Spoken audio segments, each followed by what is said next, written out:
Primary school के उस्ताद, जिनका नाम है उस्ताद अली मोहम्मद। लेकिन ये गवर्नमेंट टीचर ही नहीं बल्कि यूँ कह लें कि थानेदार भी नहीं है। मेरी पॉडकास्ट मैं ना एक मिनट खड़ा रहे।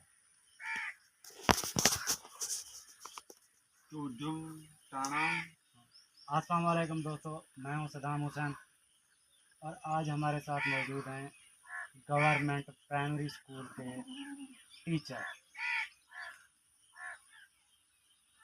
जिनको 25 साल हो गए हैं पढ़ाते हुए। अभी तक इनको मालूम नहीं है कि पढ़ाना किस बच्चे को है और मारना किस बच्चे को है, कसूर किसका है और बेकसूर कौन है। इनको इस चीज़ से कोई मतलब नहीं कि कौन सा बच्चा शरारत कर रहा है या कौन सा शरीफ है। बस इनकी एक ख्वाहिश है, दिली ख्वाहिश, कि इनकी लाठी चार्ज होनी चाहिए बस।